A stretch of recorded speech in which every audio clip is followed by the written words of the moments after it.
Hello and welcome to World Now. Let's begin in Sierra Leone, where the Sierra Leoneans have been voting in fiercely contested general election, with President Julius Maada Bio seeking a second term in office amid crippling economic crisis. The West African nation was battered by a brutal 1991 to 2002 civil war and the Ebola epidemic a decade later.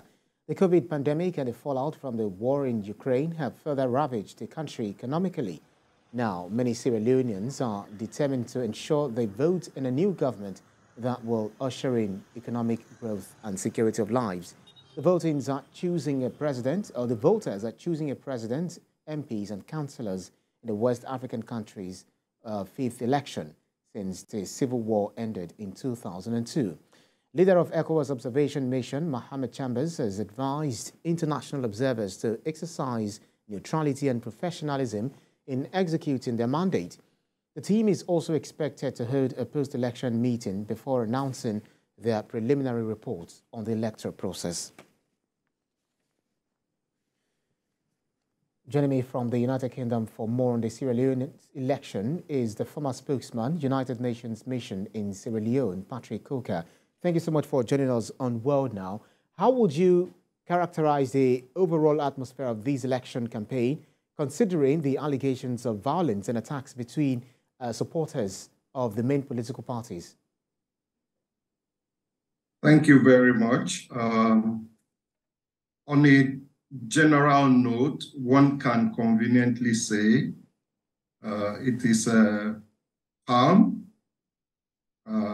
with isolated crises here and there, especially when you consider the historical crisis situation that the country witnessed in the last 2-3 decades. So, with the country's history of a civil war and subsequent peaceful elections, what steps do you think have been taken by the electoral authorities and security forces to address and prevent incidents of violence? First and foremost, we must give it to Sierra Leone as a post-conflict democracy, which has witnessed about 3 elections.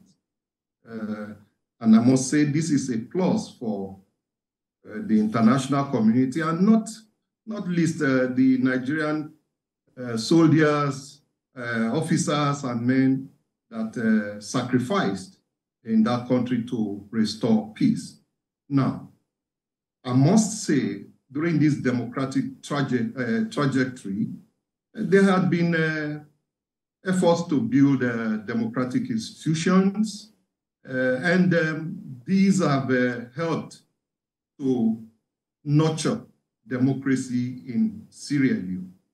Concerning security, the international community, particularly the UK and Nigerian government, have joined hands with Sierra Leone to build their military and in the police also. And we have a very strong security setting. And this, more than anything, has helped the country to sustain its fledgling democracy. So, former Vice President Yemi Osinbajo is leading observers, while Nigeria's former President Goodluck Jonathan leads the West African Elders Forum 2023 election mission to Sierra Leone for the general election. How much would you say the international community is responding to the Sierra Leonean elections? Are there expectations or concerns about the future stability, unity, and democratic progress of the country based on the election outcome? The outcome could go any way. One, it's a tight election. However, the presence of the international community, especially past leaders, global leaders, my experience is it gives the environment a semblance of, you are not alone. We're here to make sure that things go according to how it is planned, according to law, according to how the people want the elections to go. And they just give their, basically, presence to give confidence to the whole process. This election may not necessarily go haywire. First, Sierra Leoneans have really suffered. The experience of the Civil War has shown that they would not want crisis. Secondly, I believe that there has been a pattern. If you look at the history of post-conflict democratic elections in Sierra Leone, we've had the incumbent staying 2 terms, handing over to the opposition, and the same way opposition handing over to the incumbent as it were. Now, the incumbent is going for the 2nd term. I expect that most likely, while I will not predict, I expect that it will be a tight result, and incumbent may just carry the day, and will follow the pattern where they will hand over to opposition in the subsequent election. So President Julius Maada Bio is seeking a 2nd term in office, amid the crippling economy, the economic crisis. What are the factors?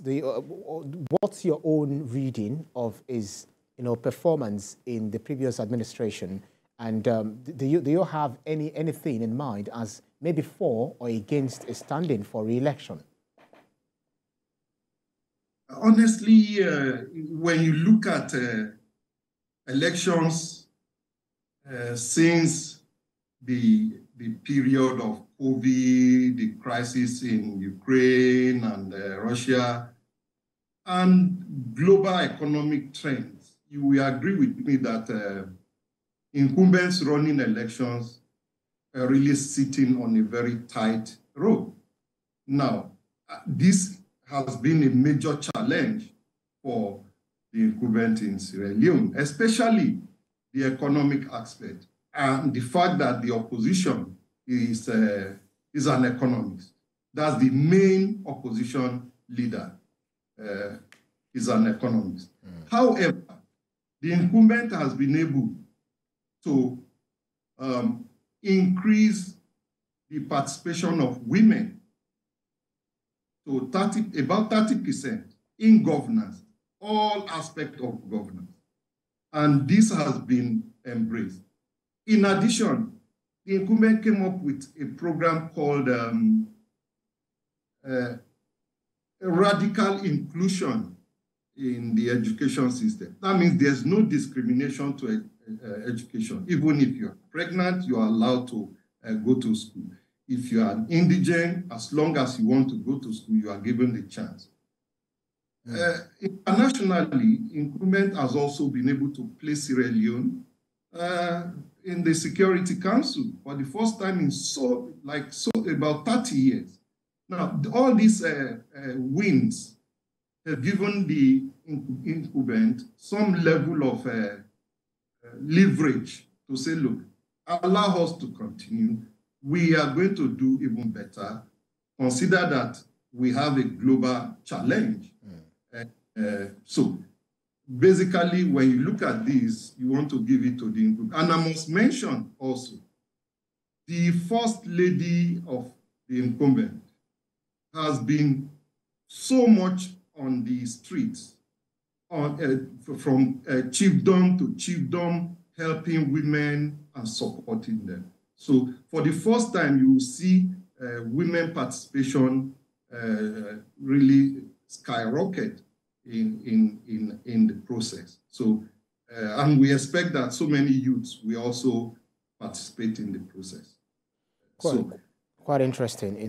Talking about women, it's definitely something that a lot of politicians, especially advocates, are making.